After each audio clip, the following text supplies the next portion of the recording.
বন্ধুর জন্মদিন থেকে বাসায় ফিরতেছি। রাত তখন 10টা কি 11টা হবে। গাড়ি না পাওয়ার কারণে হেঁটে যাইতেছি। রিক্সাওয়ালারাও এখন বড়লোক হয়ে গেছে। কেন যে বাসা থেকে গাড়ি নিয়ে বের হলাম না। আমি একা একা রাস্তা দিয়ে হাঁটতেছি। এর ভেতরে আমার সামনে কালো রঙের একটা গাড়ি থেমে গেল। আমার কেমন যেন ভয় ভয় করা শুরু করে দিল। হঠাৎ দুজন লোক আমার কাছে আসলো। অন্ধকারের জন্য কাউকে ভালো মতো দেখতে পাচ্ছি না। গাড়িতে ওঠ, আমি তোকে বাড়ি পর্যন্ত এগিয়ে দিয়ে আসি। ছেলেটির গলাটা কেমন যেন চেনা চেনা লাগলো। তবু আমি বললাম, দেখেন, আপনাদের এগিয়ে দেওয়া লাগবে না, আমি একা একাই যেতে পারবো। সেটা বললে কি হবে? আমি তো তোকে গাড়িতে তুলবই। আপনি এমনভাবে তুই তুকারি করতেছেন কেন? তোকে তো তুই করেই বলবো। যদি তুই ছাড়া অন্য কোনো ভাষা থাকতো সেটা বলে ডাকতাম। আপনি কে? আমাকে দেখাবো, তার আগে তোকে যেটা বলছি সেটা কর। আমি আপনাদের কাউকে চিনি না, আমি আপনাদের সাথে যাব না। দোস্ত, এত তেল ভেজা ভেজা ওঠানো লাগবে না, তুই এটা ওর মুখে ধর। দে। তারপর আমি ওর কাছাকাছি চলে আসি। দেখেন, কাছে আসবেন না বলে দিলাম। কিন্তু কিছুক্ষণ পরে সে এসে আমার মুখে কি যেন ধরলো, আর আমি অজ্ঞান হয়ে তার কোলে ঢলে পড়ে যাই। ওকে গাড়িতে তুল তাড়াতাড়ি। আর ওকে নিয়ে আমাদের পুরনো বাড়িতে চল। আমি ওকে নিয়ে গাড়িতে শুইয়ে দিলাম। তারপর সুমন গাড়ি চালানো শুরু করে দিল। দেখ আবির, কোনো ভয় করবি না, তোকে যা যা করতে বলেছি সেটা করবি। সুমন, এটা করা কি ঠিক হবে? ও যা যা তোর সাথে করেছে তা কি তুই এত তাড়াতাড়ি ভুলে গিয়েছিস? না, কিছুই ভুলিনি। আমি ওকে নিয়ে ওদের বাড়িতে চলে গেলাম। তারপরে ওকে খাটে শুইয়ে দিলাম। মাথাটা ব্যথা করতেছে। আমি কোথায় আছি? চোখ খুলে দেখি একটা বাড়িতে আছি। চারদিকে ছোট ছোট নীল লাল সবুজ বাতি। রুমটা অনেক সুন্দরভাবে সাজানো। আমি তা দেখে প্রচণ্ড ভয় পেয়ে গেলাম। আমি বলা শুরু করে দিলাম, কে কে আছেন, আর আমাকে এখানে কেন এনেছেন? কেন? হঠাৎ কারো গলা শুনতে পেলাম। তাহলে তোর ঘুম ভাঙছে। আপনি কে? সামনে আসছেন না কেন? আমি এসে সাদা বাতিটা জ্বালিয়ে দিলাম। তোর বাচ্চা তুই? তাহলে তুই আমাকে এখানে এনেছিস? তোকে আমি বাড়ি ছাড়া করেছি, সেটা কি তোর মনে নেই?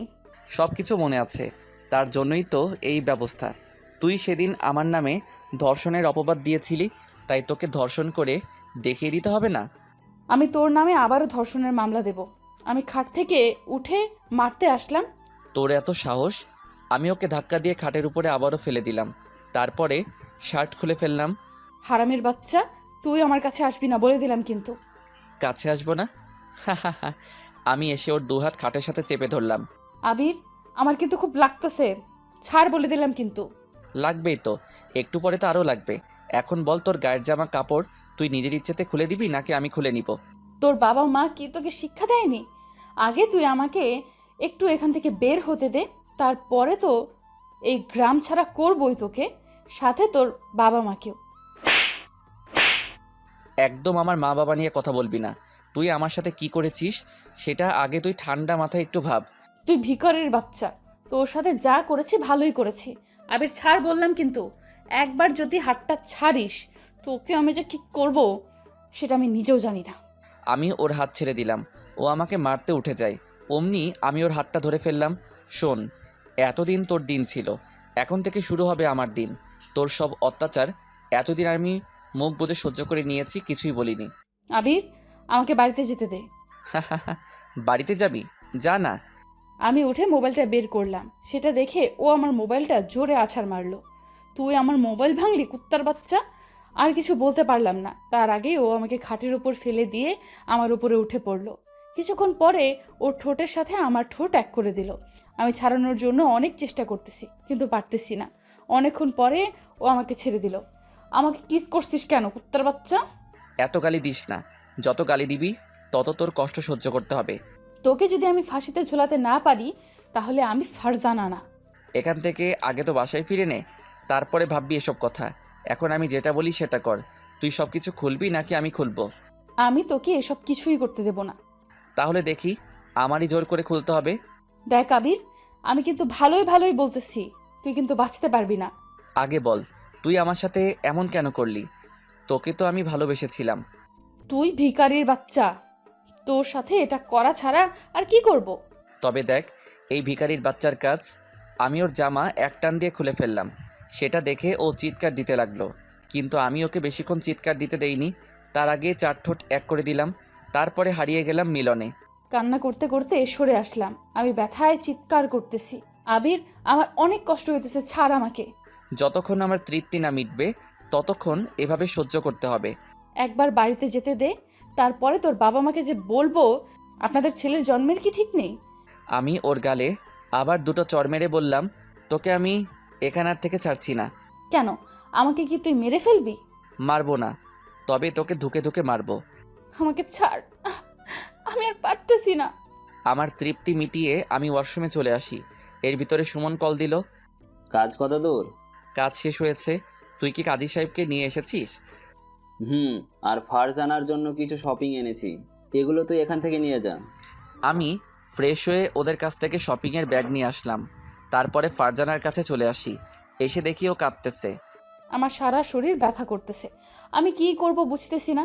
আমাকে যেইভাবেই হোক না কেন এখান থেকে বের হতে হবে। ও এটা আমার সাথে কি করে করলো? সব কিছু প্রতিশোধ নিব। ওকে যদি আমি টুকরো টুকরো করে নদীতে না ভাসাতে পারি তাহলে আমি ফারজানা না। এর ভেতর আবির এসে বলল, অনেক কাঁদছিস, এখন এগুলো পরে বিয়ের জন্য রেডি হ। তোর মতো হারামির বাচ্চাকে আমি বিয়ে করব? হাসালি। বিয়ে করবি না মানে? মরে গেলেও তোকে আমি বিয়ে করব না। আবির, ছাড়, আমি কিন্তু চুলে ব্যথা পাচ্ছি। 10 মিনিটের মধ্যে এগুলো সব পরে নিবি। আমার কথা আমি তোকে আগেই বলে দিয়েছি, আমি তোকে বিয়ে করব না।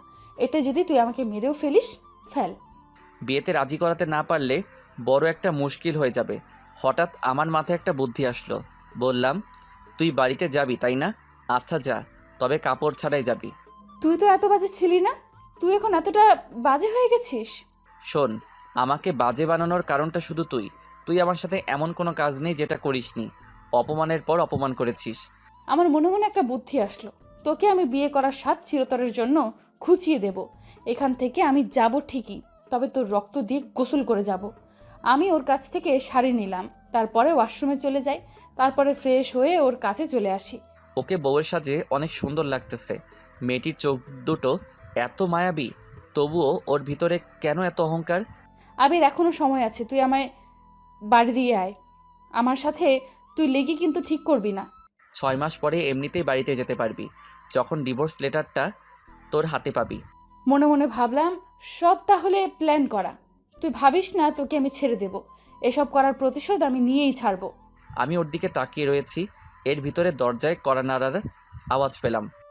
আবির, ফারজানাকে নিয়ে নিচের তলা যায়, এখানে আমরা বসে আছি। কাজী সাহেব সেই কখন থেকে বসে আছেন। চল নিচে যাব। আমি ওর সাথে নিচে চলে আসি। এসে দেখি সব ছেলেগুলো আমার চেনা পরিচিত। এরা সবই আবিরের বন্ধু। তাহলে ও জানতো আমি আজ ওখান থেকে ফিরবো। আবির, তোরা দুজন এক পাশে বস। কাজী সাহেব, আপনি বিয়ে পড়ানো শুরু করে দেন। কিছুক্ষণ পরে কাজী সাহেব বিয়ে পড়ানো শুরু করে দিল। এর ভিতরে এই কাজী সাহেব আমাকে 3 বার কবুল বলতে বলল। আমি বলে দিলাম।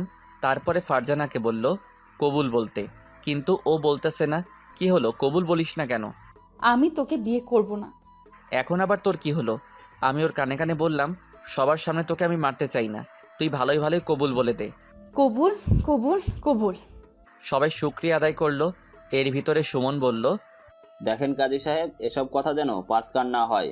তাহলে আমাদের তো চিনেনি, আমরা কি করতে পারি? এসব কথা যদি কাউকে বলেন তাহলে আপনার বিয়ে পড়ানো চিরতরে শেষ হয়ে যাবে। কাজী সাহেব ভয় পেয়ে বলল, ঠিক আছে, কেউ জানবে না। তাকে কিছু টাকা দিয়ে বাড়িতে পাঠিয়ে দিল। কি হলো, তোরা এখানে বসে আছিস কেন? তোরা রুমে যা। তুই কি বাড়িতে যাবি? এই নে যাবি। এখানে কেউ আসে না আমি ছাড়া। এখন তোরা গিয়ে যেটা করা সেটা কর। আচ্ছা তুই যা তাহলে। সুমন ও আমার সব বন্ধুরা চলে গেল। এর ভিতরে আমি বললাম, চল খাটে যাব। জোর করে বিয়ে করেছিস, আর বিয়ের আগে তুই আমার সাথে ওইসব করেছিস। এখন কি আমি তোকে লক্ষ্মী বাবু বলে মেনে নেব? শোন, আমি এই বিয়ে কোনো দিনও রাজি না, আর তোকে আমি কোনো দিনও মানব না। আমারও তো তোকে প্রয়োজন নেই। আমি শুধু তোকে বিয়ে করেছি একটা কারণে, শুধু তোর দেমাক আর অহংকার ভাঙবো বলে।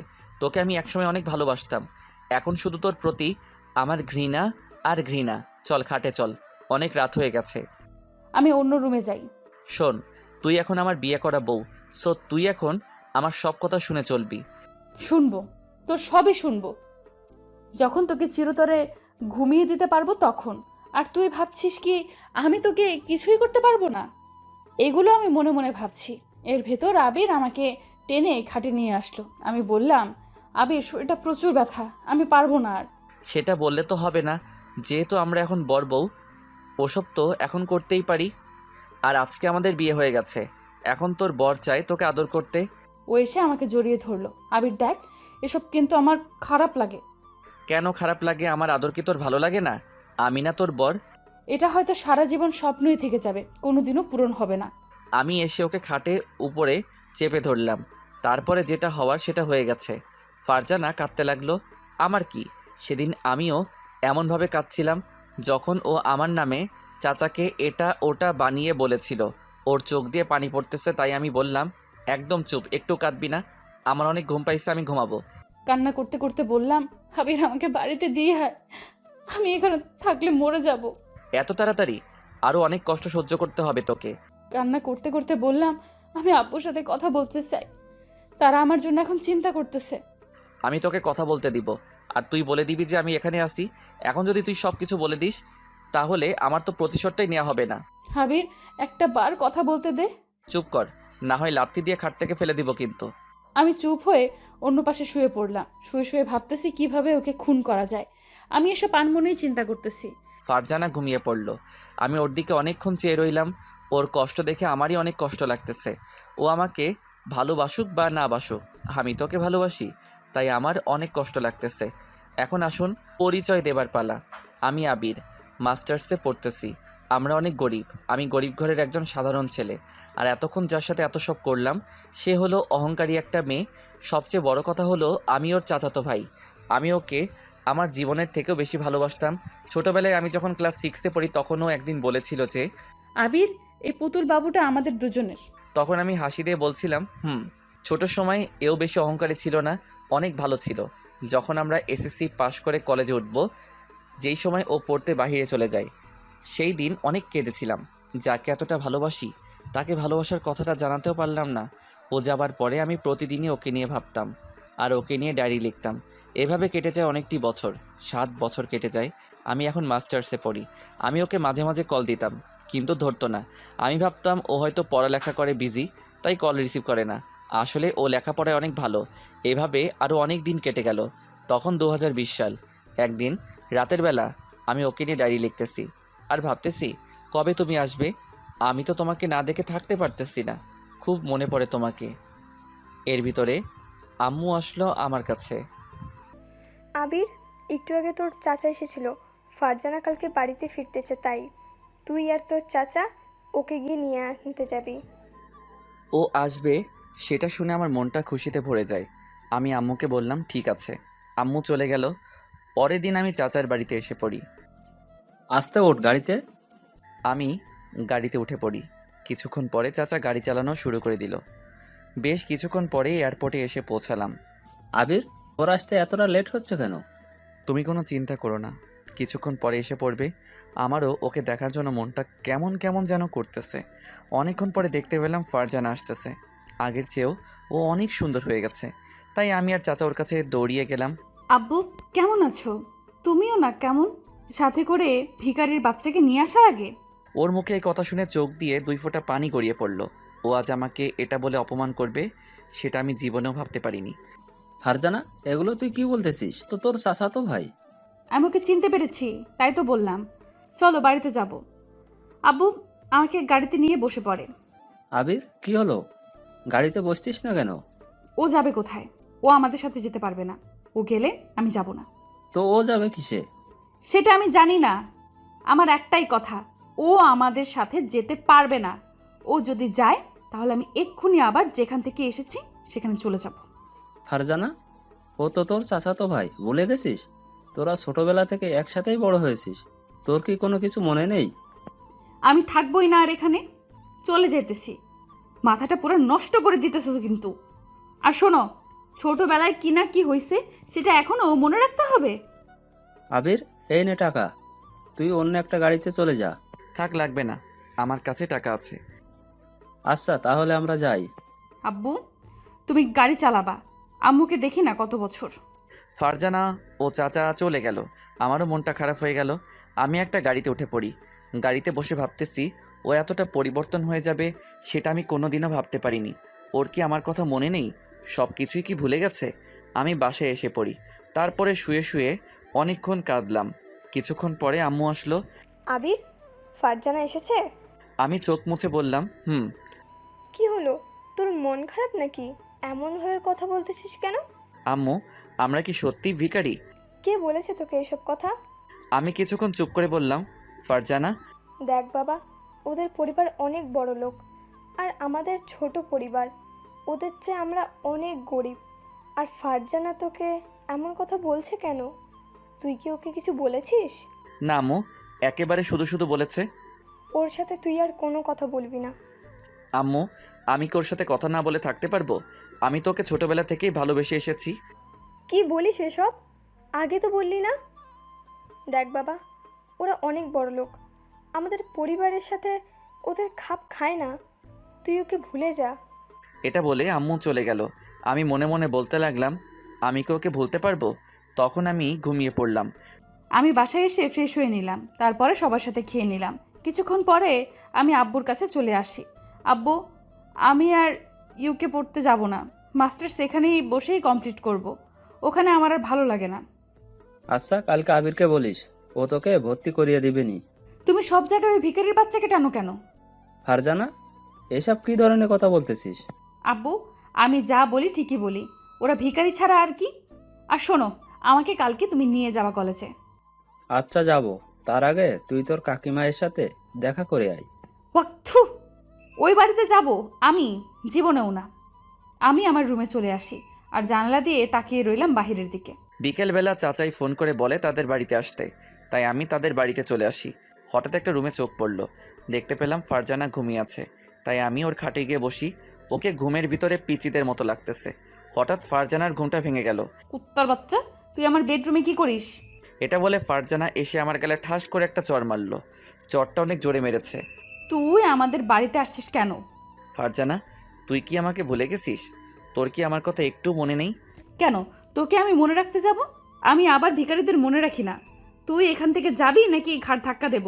আমার আবার একটু রাগ বেশি, তাই আমি রাগ আর কন্ট্রোল করতে পারলাম না। আমিও ওর গালে একটা চড় লাগিয়ে দিলাম। কুত্তার বাচ্চা, তুই আমার গায়ে হাত তুললি? আর কোনো দিন কেউ আমার গায়ে হাত তুলেনি, আর তুই আজকে তুললি? তোকে আজ আমি শেষ করে দেব। আমি ওখান থেকে বের হয়ে আসি। তারপরে বাড়িতে চলে আসি। শুয়ে শুয়ে ভাবতেছি ওকে এইভাবে চড় মারা ঠিক হয়নি। কালকে না হয় ওকে সরি বলবো। ও তো আমাকে অপমান করেছে। পরের দিন কলেজে এসে পড়ি। এসে মন খারাপ করে কলেজে বসে আছি। এর ভিতরে সুমন আসলো। কিরে দোস্ত, কি হয়েছে? একা বসে আছিস যে? তোর তো চাচাতো বোনের সাথে থাকার কথা। ও আসছে সেটা তুই জানলি কিভাবে? সেদিন তো চাচার সাথে আসতে দেখেছি। এতদিন তো চাচাতো বোনকে নিয়ে অনেক কথা বললি। বাদ দে তো, ভালো লাগতেছে না। এর ভিতরে দেখতে পেলাম চাচার সাথে ফারজানা আমাদের কলেজের দিকে আসতেছে। মনে মনে ভাবলাম, ওকে আমাদের সাথে ভর্তি হবে নাকি? দোস্ত, ভাবি বলে ডাকবো নাকি? সুমন, তোকে আমি সব কিছু বলতেছি, প্লিজ ওকে কিছু বলিস না। ওকে, বল তাহলে। বলবো, বাট ছুটির পরে। আমি কলেজের ভিতরে এসে পড়ি। কিছুক্ষণ পরে দেখতে পেলাম ও ভর্তি হয়ে আমাদের ক্লাসে ঢুকে পড়লো। কিছুক্ষণ পরে দেখতে পেলাম কতগুলো ছেলেদের সাথে ও হাত মিলাতে লাগলো। ওদের এক একজনের বাবা কোটিপতি। আমার দেখে খারাপ লাগতেছে। আবির, দেখছিস ওই ছেলেগুলো কি বাজে? তোর চাচাতো বোন কিভাবে পারলো ওদের সাথে মিশতে? ওদের অনেক টাকা আছে, তাই হয়তো মিশেছে। মানে বুঝলাম না, একদিনেই এত কাছের বন্ধু হয়ে গেল? তুই গিয়ে ওদের সম্পর্কে ওর কাছে সব বল। সেটা বলে হয়তো আর কাজ হবে না। তোকে বলছি না, আমি সব কিছু বলবো কলেজ ছুটি হবার পরে। আমি ফারজানার কাছে চলে আসি। বললাম, ফারজানা, ওদের সাথে মিশিস না, ওরা অনেক বাজে। আমি কার সাথে মিশবো আর কার সাথে মিশবো না সেটা কি তোকে বলে দিতে হবে? তোর কথা শুনতাম যদি তুই আমাকে কালকে রাতে চড় না মারতি। আচ্ছা, তার জন্য আমি সরি। তবুও ওদের সাথে মিশিস না। সরি বললে তো আর হবে না। তুই আমাকে মেরেছিস, তাই আমি তোকেও মারবো। তুই আমাকে একটা চড় দিয়েছিস, তার বিনিময়ে আমি তোকে 10টা চড় দেব। যদি রাজি থাকিস তাহলে বলিস। আচ্ছা মার। একে একে ও আমাকে 10টা চড় মারলো।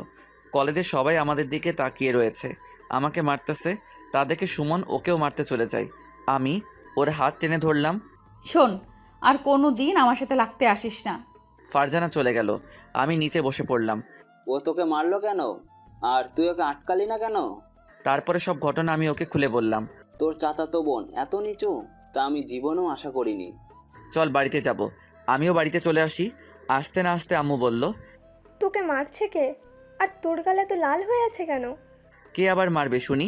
রোদের ভিতর থেকে এসেছি তাই গালটা লাল হয়ে গেছে। মনে তো হয় না। ফারজানা তোকে কি কিছু বলেছে? না, ও আবার কি বলবে? বাদ দাও তো। আমি রুমে এসে পড়ি। আমার সাথে ওর কিসের এত শত্রুতা, যার কারণে ও আমার সাথে এমন করে? হয়তো আমরা গরিব, তাই ও আমার সাথে এমন করে। আমার ভালোবাসাটা কি তাহলে মিথ্যা হয়ে যাবে? আমি আমার ভালোবাসাটা মিথ্যা হতে দিব না।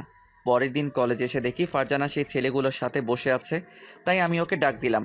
কি হয়েছে, ডাকতে আসছিস কেন? তোকে আমি ওদের সাথে কথা বলতে বারণ করেছি। তুই কি আমার বয়ফ্রেন্ড যে তোর কথা শুনবো? দেখ, আমার বিষয়ে মাথা ঘামানো বন্ধ কর। কালকে তো তুই বললি যে ওদের কারোর সাথে আর কথা বলবি না। ওটা তো প্রতিশোধ নেওয়ার জন্য ছোট্ট একটা নাটক করতে হয়েছে। তুই আমাকে চর মেরে যাবি, আমি কি সব কিছু চেয়ে চেয়ে দেখবো? শোন, তুই আর আমার সাথে কথা বলবি না। ফারজানা চলে গেল। দেখতে দেখতে আরও কিছুদিন কেটে গেল। এতদিন ফারজানার সাথে কোনো কথা বলিনি। মাঝে মাঝে দেখতাম ওই ছেলেগুলোর সাথে ফারজানা দূরে দূরে ঘুরতে যেত। তা দেখে আমার অনেক খারাপ লাগতো। তাই ঠিক করলাম ওকে একবার প্রপোজ করব। তাই ফুল নিয়ে বসে আছি। আবির, প্রপোজ করা হয়তো ঠিক হবে না, ও তোকে চোখেই দেখতে পারে না। তবু একবার শেষ চেষ্টা করে দেখি। তুই যেটা ভালো বোঝ সেটা কর। ফারজানা আসার পরে আমি ওকে নিয়ে একটা ক্লাসরুমে চলে যাই।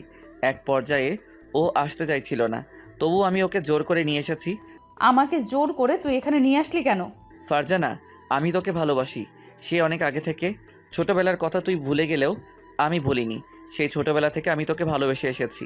আমি তোকে হারাতে চাই না, তাই আজকে বলে দিলাম। তোর মতো ছেলেকে আমি ভালোবাসতে যাব? শোন, তুই ভিখারি। আমি তোকে ভালোবাসি না, শুধু ঘৃণা করি। আমি আস্তে আস্তে ওর কাছে চলে আসি। ফারজানা, আমি তোকে ছাড়া বাঁচবো না, অনেক ভালোবেসে ফেলেছি। এটা বলে ও আমাকে জড়িয়ে ধরলো। আবির ছাড়, না হয় আমি কিন্তু চিৎকার করব। আমি ছাড়বো না, বল না তুইও আমাকে ভালোবাসিস। আমি ওকে ধাক্কা দিয়ে ছাড়িয়ে নিলাম। বললাম, শোন হারামির বাচ্চা, তুই আজকে আমাকে জড়িয়ে ধরে ঠিক করিসনি।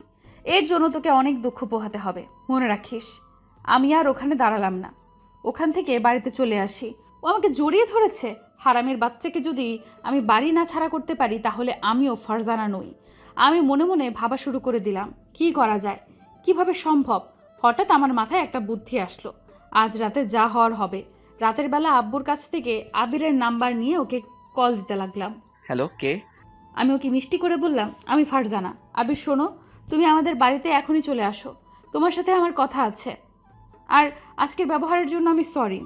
এতে সরি বলার কি আছে? আমি তোর সাথে রাগ করিনি। রাগ না করলে তাড়াতাড়ি আমাদের বাড়িতে চলে আসো। আমি রাতের বেলা চলে আসি ওদের বাড়িতে।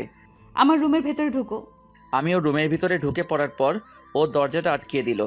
আমাকে তুই ভালোবাসবি তাই না? তোর এই ভালোবাসাকে আজ আমি চিরতরে শেষ করে দিতেছি, দাঁড়া তুই। আমি ওকে গিয়ে জড়িয়ে ধরে চিৎকার দেওয়া শুরু করে দিলাম। ফারজানা, এভাবে চিৎকার দিতেছো কেন? আব্বু, তুমি কই গেলা? ও আমাকে শেষ করে দিতেছে। কিছুক্ষণ পরে কাকা কাকিমা আসলো। তারা এসে ডাক দিতে লাগলো। ফারজানা গিয়ে দরজা খুলে দিল। দেখো না আব্বু, ও আমার সাথে জোর করে কী সব করতে চেয়েছিল। আবির, তুই এখানে কি করে? আমি বলতেছি, ও আসলে আমার খাটের নিচে লুকিয়েছিল, আর সুযোগ পেয়ে আমার সাথে যা খুশি সেটা করতে চেয়েছে। আমি কি বলবো বুঝতেছি না। ওর কথাগুলো আমি শুধু শুনতেছি। আমি কিছু বলার ভাষা হারিয়ে ফেলেছি। কিছুক্ষণ পরে চাচা এসে আমার গালে দুটো চড় মেরে বলল, তুই আর আমাদের বাড়িতে আসবি না। আর তোর আব্বুকে আমি এখনই জানাচ্ছি এসব। কান্না করতে লাগলাম। আমি আর ওখানে দাঁড়ালাম না, চলে আসি। বাড়িতে আসার সাথে সাথে আব্বু বাড়িতে এসে আমাকে দুটো চড় মেরে বাড়ি থেকে বের করে দেয়। কিন্তু আম্মু এসব কথা বিশ্বাস করেনি। আম্মু অনেকবার আমাকে বাড়িতে থাকতে বলে, কিন্তু আমি থাকিনি। সেই দিন মন চাইছিল মরে যাই। এরপর আমি রাস্তায় বসে আছি, এমন সময় সুমন আসলো ওর বাইক নিয়ে। চল আমাদের বাড়িতে, তোর আম্মু আমাকে সব বলেছে। আমি কোথাও যাব না, আজকে আমার শেষ দিন, আমি আর বাঁচতে চাই না। শালা, তোকে কিন্তু আমি মেরেই ফেলবো। আমি ওর সাথে ওদের বাড়িতে চলে আসি। এখানে অনেক দিন থাকার পরে আম্মু আমাকে ফোন দিয়ে বলে বাড়িতে আসতে, কিন্তু আমি আসিনি। তারপরে সুমন একদিন একটা বুদ্ধি দিল, ওকে ওর পাপের শাস্তি দিতে হবে। আমি প্রথমে রাজি ছিলাম না, তারপরে ও অনেকবার বলার পরে আমি রাজি হলাম। তারপরে ঘটনা তো আপনারা জানেনই। ওকে আমি এখানে তুলে নিয়ে আসি। এর ভিতরে ও নাকি আমার আম্মুর সাথে খারাপ ব্যবহার করেছে, সেটা আম্মু সেদিন আমাকে কাঁদতে কাঁদতে বলছিল। আমি তখন ভাবছিলাম ওকে পাপের শাস্তি দিতেই হবে। ওর এত অহংকার, আমার এটা ভাঙতেই হবে। এখন আসুন বাস্তবে। আমি দেখি ও ঘুমিয়ে গেছে, তাই আমিও ঘুমিয়ে পড়লাম। সকালবেলা কারো ডাকের কারণে ঘুমটা ভেঙে গেল। আবির, দরজা খোল, আর এসব নে। আমি এসে দরজা খুলে দিলাম, তাকিয়ে দেখি ও আমাদের জন্য খাবার নিয়ে এসেছে। এসব খেয়ে নে। আয় ভিতরে আয়। ওকে ভিতরে নিয়ে ফারজানাকে ডাকা শুরু করে দিলাম। এই ফারজানা, ওঠ, অনেক ঘুমিয়েছিস। আমি ঘুম থেকে উঠে পড়ি। ফ্রেশ হয়ে এসব খেয়ে নে। আর শোন, আজকে থেকে তোর নিজে নিজে রান্না করতে হবে। আমি রান্না করতে পারি না তো, আর আমি কখনো রান্নাও করিনি। পারো না, শিখতে হবে। যা পারবি তাতেই হবে। আর ঘর মুছবি, বাসন মাজবি, জামা কাপড় কেচে দিবি। একটা সংসারে যা যা কাজ আছে সেটা তুই করবি। আমি কিছু করতে পারবো না। না পারলে তখন দেখবি আমি কি করতে পারি। এর ভিতরে মোবাইলটা বেজে উঠল। তাকিয়ে দেখি আম্মু কল দিয়েছে, তাই আমি মোবাইল নিয়ে বাইরে চলে যাই। ফোন রিসিভ করার পরে, আবির, এদিকের খবর জানো কিছু? ফারজানাকে কোথাও খুঁজে পাওয়া যাচ্ছে না। ওর বাবা মা ওর জন্য খুব কান্না করতেছে। আমি আম্মুকে মিথ্যা বললাম। আম্মু, ওর খবর আমি কিছুই জানি না। ওর কোনো খবর পেলে আমাদের জানাস। আর তুই বাড়িতে আসবি না? আসবো কিছুদিন পরে। আম্মুর সাথে আরও কিছুক্ষণ কথা বলে ফোনটা কেটে দিলাম। আমি আবার রুমে চলে আসি। তারপরে ফারজানাকে বললাম, ফারজানা, আমি বাইরে যাইতেছি। এসে দেখি যেন সব কাজ শেষ হয়েছে। ঠিক আছে আবির, চলো। যাওয়ার সময় দরজাটা তালা মেরে গেল। আমাকে তুই দাসী পেয়েছিস। এখন যদি এখানে বিষ থাকতো, আমি তোর খাবারে বিষ দিয়ে দিতাম। হঠাৎ দেখতে পেলাম একটা ছুরি। মনে মনে ভাবলাম এই ছুরিটি রাতে কাজে লাগবে। আমি ছুরিটি গিয়ে বালিশের নিচে রেখে আসলাম। আজকে তোর দিন শেষ। আমাকে তুই যত অত্যাচার করেছিস, আজকে এই প্রতিশোধ নেওয়ার পালা। আমি সব কাজ করা শুরু করে দিলাম। আবির, এখন তুই কি করতে চাস? আমাকে তুই একটা চাকরি খুঁজে দিতে পারবি? একটা চাকরি আছে, তবে এখানে না, বিদেশে। ঠিক আছে, তাহলে আমি বিদেশেই যাব। ও আমাকে কোনো দিনও মানতে পারবে না। এখানে থাকলে শুধু শুধু আমি কষ্ট পাবো। তুই যেটা ভালো বুঝিস সেটা কর। চাকরিটার জন্য কিন্তু তোর 3 মাস অপেক্ষা করতে হবে। এতদিন? এতদিন এখানে থেকে ওর সব আঘাতের প্রতিশোধ নে। দোস্ত, ওকে আঘাত করতে আমার অনেক কষ্ট লাগে। তাহলে ওকে এত সহজে ছেড়ে দিবি? দেখি কি করি। আমি ওর সাথে কথা বলে আবারও সুমনদের পুরোনো বাড়িতে চলে আসি। এই নাও, খেয়ে নাও। আমি খাবার খেয়ে চলে আসি রুমে। রাতের বেলা অনেক ঘুম পাইছে, তাই ভাবলাম তাড়াতাড়ি ঘুমিয়ে পড়ি। মন চাই ওকে জড়িয়ে ধরি, কিন্তু ওকে জড়িয়ে ধরে কি করব? ও তো আমাকে ভালোবাসে না। আমি চোখ বুজে নিলাম। ও ঘুমাবে কখন? দেখি কিছুক্ষণ পরে ঘুমিয়ে পড়লো। আমি আস্তে আস্তে ছুরিটা বালিশের নিচ থেকে বের করা শুরু করে দিলাম। তুই আমাকে অনেক জ্বালিয়েছিস, আজকে তোকে বাঁচাবে কে? আমি ছুরিটা নিয়ে ওর কাছে চলে আসি। আমার হাত কাঁপতে লাগলো। কি হলো? এমনভাবে হাত কাঁপতেছে কেন? কিছুক্ষণ পরে চোখ পড়লো ওর দিকে। কি সুন্দরভাবে ঘুমিয়ে আছে। ওকে মারা ঠিক হবে না। আমার মাথায় কিছু আসতেছে না। আমি আবারও ছুরিটা ওর পেটের কাছে নিয়ে আসলাম। আমার কেমন যেন লাগতেছে, চোখগুলো ঝাপসা হয়ে আসতেছে। আমার এমন কেন লাগতেছে? হঠাৎ ছুরিটা হাতে নিয়ে নিচে পড়ে যায়। শব্দের কারণে আবিরের ঘুম ভেঙে যায়। এইমাত্র কিসের শব্দ আসছিল জানি না। আমি দেখতে পেলাম ফ্লোরের নিচে একটা ছুরি ফেলানো। এখন বুঝতে পারলাম ও আমাকে খুন করতে যাচ্ছিল। আমি ছুরিটি উঠিয়ে ওর কাছে দিলাম। এটা দিয়ে আমি কি করব? এইমাত্র যেটা করতে চাইছিলি সেটা কর। আমি শার্ট খুলে বললাম, এই ছুরিটা যেখানে খুশি সেখানে ঢোকাতে পারিস। আমাকে মারলে তো তুই হ্যাপি। আচ্ছা, তুই আমাকে মেরেই ফেল। শোন, আমি তোকে মারতে চাইনি। ওকে মারার হলে অনেক আগেই এটা করতে পারতাম। আমি ওর হাত ধরে বললাম, প্লিজ আমাকে তুই বাড়ি দিয়ে আয়। তোকে আমি বাড়িতে দিয়ে আসতে পারবো না।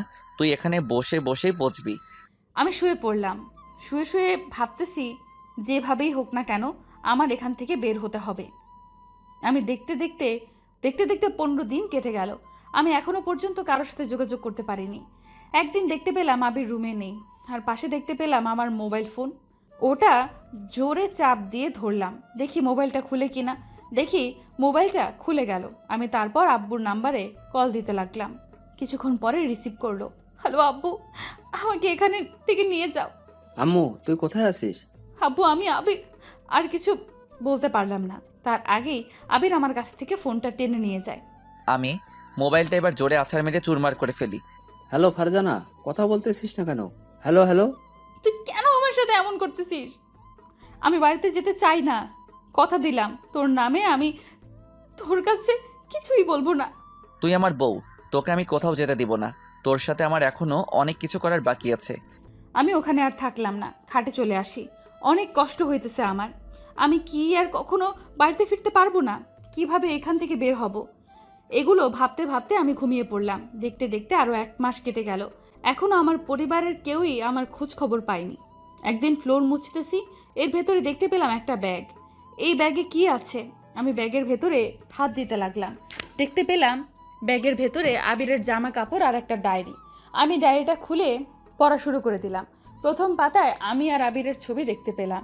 এটা তো আমাদের ছোটবেলার ছবি। এই ছবি ওর কাছে কি করে? আমি ডায়েরিটা পড়া শুরু করে দিলাম। দেখতে পেলাম সব কথাই আমাকে নিয়ে লেখা। আমার আর ওর ছোটবেলায় একসাথে কাটানো সব কথা মনে পড়ে গেল। ও আমাকে এতটা ভালোবাসে, কেন আমি বিদেশে পড়তে গেলাম? আমার মন কেন এমন হলো? আমি অনেকের সাথে খারাপ ব্যবহার করেছি, সেটা ভাবতেই আমার অনেক খারাপ লাগতেছে। ও আমাকে এতটা ভালোবাসে। আমি ডায়েরিটা বন্ধ করে রাখলাম। তারপরে সব কাজ শেষ করে বিছানায় বসে একা একা কিছুক্ষণ কাঁদলাম।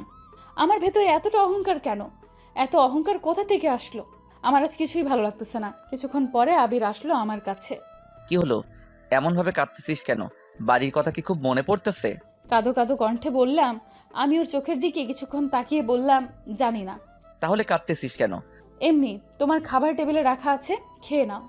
মনে আছে এভাবে তুমি করে বলে আমাকে একবার সবার কাছে অপরাধী বানিয়ে দিয়েছিলি? তোর মতো নাটক কেউই পারবে না। আচ্ছা, আমি নাটক করতেছি, এখন খেয়ে নাও, যাও। এটা বলার পরে আবির চলে গেল। রাতের বেলা দুজনে শুয়ে আছি, কেউ কারোর সাথে কথা বলতেছি না। কিছু সময় পরে আবির ঘুমিয়ে পড়লো। আমি আস্তে আস্তে ওকে গিয়ে জড়িয়ে ধরলাম। আমি জড়িয়ে ধরে বলতে লাগলাম, আবির, আমি সরি। আমি তোমার সাথে এমন ব্যবহার করার জন্য আমাকে তুমি ক্ষমা করে দাও। আমি ওকে জড়িয়ে ধরে ঘুমিয়ে পড়লাম। সকালবেলা আবির বলল, ফারজানা ছাড়, এমনভাবে জড়িয়ে ধরে আছিস কেন? আমি ছাড়বো না। তোর মতলব তো ভালো ঠেকতেছে না। কি করতে চাস আমার সাথে? আবির, আমাকে ক্ষমা করে দাও তোমার সাথে এমন ব্যবহার করার জন্য। চুপ, নাটক একটু কম করবি। আমি ওখান থেকে উঠে আসলাম। দেখতে দেখতে অনেক দিন কেটে গেল। এতদিন ফারজানা আমার সাথে অনেক ভালো ব্যবহার করেছে। হয়তো আমার সাথে আবারও নতুন কোনো খেলা খেলতে চাই। আমি ওর পাতা ফাঁদে আর পা দিতে চাই না। এই বাড়িতে আর কিছুদিন আছি, তারপরে বাহিরে চলে যাব। একদিন আমার বাসায় কে যেন এসে কলিং বেল দিল। আমি ভাবছি সুমন এসেছে, কিন্তু আমার ধারণাটা ভুল ছিল। সুমন ছিল না, ফারজানার বাবা ও একজন পুলিশ অফিসার ছিল। আমি কিছু বলতে যাব এমন সময় চাচাই বলল, তাহলে তুই আমার মেয়েকে কিডন্যাপ করেছিস? স্যার, ওকে আপনি গ্রেপ্তার করুন। বাহিরে চিৎকার শুনে ফারজানা দৌড়িয়ে আসলো। এসেই ওর আব্বুকে জড়িয়ে ধরলো। আব্বু, তুমি কেমন আছো? তোকে ছাড়া আমি কি ভালো থাকতে পারি? ও তোকে কেন এখানে আটকে রেখেছে? বাদ দাও না এসব কথা, চলো আমাদের রুমে। আগে ওর একটা ব্যবস্থা করতে হবে। স্যার, ওকে নিয়ে যান। ও আমার মেয়েকে এখানে কিডন্যাপ করে এনেছে। পুলিশ অফিসার আবিরের হাতে হাত করা লাগালে আমি বললাম, আবির কিছু করেনি। আমি ওর সাথে ইচ্ছে করে পালিয়ে এসেছি। আমি ওকে ভালোবাসি। ওই দিন বললি কেন আমাকে বাঁচাও, আর এখন এটা বলতেছিস কেন? ও কি তোকে ভয় দেখিয়েছে? দেখালে বল। না আব্বু, আমি নিজের ইচ্ছাতেই এসেছি। তোরা দুজন দুজনকে ভালোবাসিস, সেটা আমাকে আগে বললি না কেন? এমনিতেই বলিনি। চল আমাদের সাথে বাড়িতে। না, আমি এখানেই থাকবো। আমি ওর কাছে অনেক ভালো আছি। আব্বুর সাথে আরও কিছুক্ষণ কথা বলে তাকে বাড়িতে পাঠিয়ে দিলাম। আমাকে পুলিশের হাত থেকে বাঁচিয়ে দিলি কেন? ধরিয়ে দিতি। আবির, আমি তোমাকে এখন অনেক ভালোবাসি। তুই আবার আমার ভালোবাসা নিয়ে এভাবে নাটক করিস না। আমাকে যদি চিরতরে শেষ করে দিতে চাস তো তাহলে দে। আবির, তুমি আমাকে এখন ভুল বুঝতেছো। আমি আমার ভুলটা বুঝতে পেরেছি। আমি ওখানে দাঁড়ালাম না, রুমে চলে আসি। এভাবে 3 মাস শেষ হয়ে গেল। একদিন সুমন আমাকে ফোন করে বাইরে আসতে বলল। আমি এসে পড়ি। আবির, এই নে তোর ভিসা, কালকেই তোর ফ্লাইট। ঠিক আছে। আমি ভিসা নিয়ে বাড়িতে চলে আসি। পরের দিন সকাল সকাল সব কিছু গুছিয়ে নিলাম। কি হলো, তুমি যাচ্ছ কোথায়? চলে যাই বিদেশে। তাহলে আমি বাঁচবো কি করে? সেটা আমি কি জানি। শোন, এতদিন তোর সাথে এমন ব্যবহার করার জন্য আমি সরি। এই নিয়ে ডিভোর্স লেটার, আর 3 মাস পরে এখানে সাইন দিয়ে রাখিস। তারপরে আমার বাড়িতে পাঠিয়ে দিস। আমি হয়তো আর দেশে ফিরবো না। ভালো থাকিস। আমার তোকে ভালোবাসাটা মিথ্যা ছিল। আবির, আমি তোমাকে অনেক ভালোবাসি, আমাকে ছেড়ে চলে যেও না। আবির আমার কোনো কথা শুনলো না, আমাকে ধাক্কা দিয়ে চলে গেল। আমি কি করব বুঝতেছি না। আমার তখন অনেক কান্না আসতেছিল। আমি ওকে ছাড়া বাঁচবো না। আমি একটা দোকানে চলে আসি। তারপরে কাকিমায়ের নাম্বারে কল দিতে লাগলাম। রিসিভ করার পরে আমি তার কাছে সেদিনকার দুর্ব্যবহারের জন্য ক্ষমা চাইলাম। তারপরে সব কিছু বললাম। প্লিজ কাকি, তুমি ওকে আটকাও। আমি এখনই আটকাচ্ছি। আমি এয়ারপোর্টের কাছে চলে আসি। সব ছেড়ে চিরতরে চলে যাচ্ছি। এর ভিতরে আমি দেখতে পেলাম আম্মু আমাকে ধরে আমার গালে একটা চড় লাগিয়ে দিল। তুই বিদেশে যাচ্ছিস আর একটাবার আমাকে জানানোর প্রয়োজন মনে করলি না? তোমাকে জানালে আমাকে যেতে দিবা না, তাই জানাইনি। এর ভিতরে দেখতে পেলাম ফারজানা দৌড়ে এসে আমাকে আম্মুর সামনে জড়িয়ে ধরলো। সেটা দেখে আম্মু অন্য পাশে চলে গেল। আর কষ্ট দিও না, আমি এখন আর আগের মেয়ে নই, অনেক ভালো হয়ে গেছি। তোমাকে এখন আমি অনেক ভালোবাসি, প্লিজ আমাকে ছেড়ে যেও না। ছাড়, যাব না আমি কোথাও। আমি ছাড়বো না। ফারজানা, আম্মু আছে তো, আর এখানে অনেকেই আছে। আমাকে তুমি ভালোবাসো বলো। তোকে তো আমি অনেক আগে থেকে ভালোবাসি, এটা বলে আমিও ওকে জড়িয়ে ধরলাম। বাড়িতে আসার পরে আমাদের আবার নতুন করে বিয়ে দিল। আজ আবারও আমার বাসর রাত, তাই ঢুকে পড়লাম। ও এসে আমাকে সালাম দিল। এই শোনো না, আমাকে একটু কোলে নিয়ে খাটে চলো। আমি ওকে কোলে নিয়ে খাটে চলে আসি। এখন আমাকে শক্ত করে জড়িয়ে ধরো। তুমি আগে ধরো, তারপরে আমি ধরবো। না, তুমি আগে ধরবা। আজকেও আগে আমি ধরেছি। আমি ওকে জড়িয়ে ধরলাম, এরপরে ও আমাকে জড়িয়ে ধরলো। এই শোনো না, আমাকে একটা পাপ্পি দাও না। তুমি আগে দাও। এটা বলার পরে 4 ঠোঁট এক করে দিলাম। বেশ কিছুক্ষণ পরে ছেড়ে দিলাম। আবির আমাকে আরো জোরে জোরে জড়িয়ে ধরলো আর বলতে লাগলো, অনেক ভালোবাসি তোমাকে। আমি অনেক ভালোবাসি। এরপর থেকে শুরু হলো আমাদের ভালোবাসা, সুন্দর একটা জীবন। দোয়া করবেন আমাদের জন্য, সারা জীবন এমন যেন থাকতে পারি। দেখা হবে আবারও আপনাদের সাথে নতুন কোনো গল্পে। ততক্ষণ ভালো থাকবেন, সুস্থ থাকবেন, আর ভালো রাখবেন আপনার ভালোবাসার মানুষটিকে। পুরো স্টোরিটা কেমন লাগলো তা না হয় কমেন্ট করে বলে যাবেন।